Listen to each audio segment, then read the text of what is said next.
Hello and welcome to my channel. My name is Florence and I'm a watercolor and digital artist. If you're not new here, hey again. This is my first ever legit tutorial, so very cool. I was asked by some followers on Instagram and Threads to make some tutorials, specifically how I transfer line art from digital to traditional. First of all, I want to get this out of the way. I do not have a lightbox, and yes, it's probably way easier, but I just don't want to buy one when this method works for me. Is it a bit tedious? Yes. Would it be easier to just get a lightbox? Also, probably yes. Will I buy one in the future? Maybe not. So, if you also don't have nor want a lightbox, here's how to make clean line art for painting. We're going to go over two methods today, traditional rough sketch to line art and digital line art to traditional line art. Let's get started. The first method is probably the most common. Basically, you draw the sketch and it's perfect, amazing, exactly what you wanted for a painting, but it's in your sketchbook. Well, that's what graphite transfer paper is for. So here's what you'll need for method one. Your original sketch has to be on regular drawing paper. The thicker the paper is, the harder it is to transfer. Watercolor paper or canvas or whatever material you want your drawing on.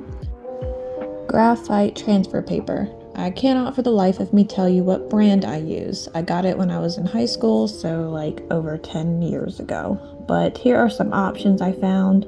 Blick and Michaels have some, but they are a little bit expensive. I know Amazon isn't a great company, but in this economy, well, sometimes it's just the best option for you. Pencils. I use a red Prisma Coal Erase pencil so I can see where I've drawn, and I prefer the lead thickness over mechanical for transferring.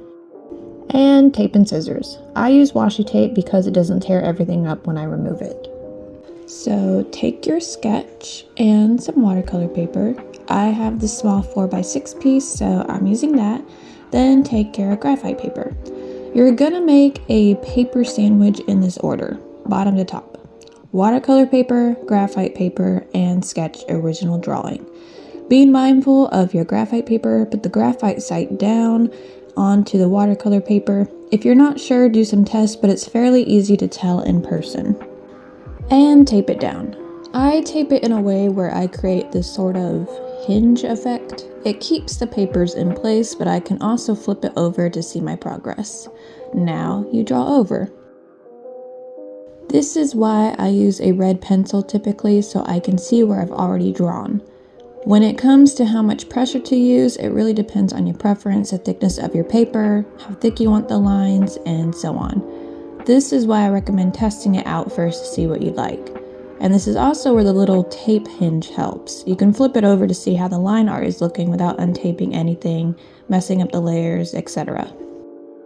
After you're done, remove the tape, sketch, and graphite paper. Save the graphite paper for later, but keep in mind where you have already drawn over, there's no more graphite. It's now on your paper. So if you reuse the piece, the line art will be a bit uneven, missing some parts, you know what I mean. I then go over the transferred line art with an eraser. It doesn't erase well, but I can at least lighten the graphite. Last step is going over the graphite with your desired pencil of choice. I typically use red or a dark pink colored pencil. For this piece, I'm using a green Prisma Coal Erase that I just got. I also add whatever extra details I want, like super fine lines, shading, and corrections. And you're done. Well, unless you're painting, then you're ready to paint. The second method is what I personally do the most. I use this method for redraws. I'll have an old painting that I want to redo with my current skills. So I take the original picture and go over it in Procreate in fixed proportions, add some changes, and just do an updated, better version. Then I print it off and follow the same process as method 1. Here's what you'll need for method 2. Everything is pretty much the same, and additionally, you'll need your program of choice. Procreate, Clip Studio, Adobe, GIMP, anything you can make your line art in. I use Procreate on a secondhand iPad 6 and a printer. In whatever program you use, create your line art.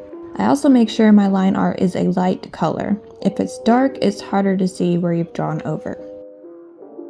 Next, save your file and send it to print. I save it in the size of my watercolor paper, which is about 8 by 10 inches. I print it in standard quality grayscale on regular printer paper. I'll then cut my printed line art and graphite paper to size before taping it down in the same way I did in method 1.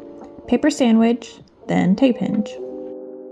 Then you'll follow the same steps as the first method. Draw over in a colored pencil, flip over the papers to keep track of your progress, remove when done, erase to lighten it up, and go over with desired pencil and add whatever details you want.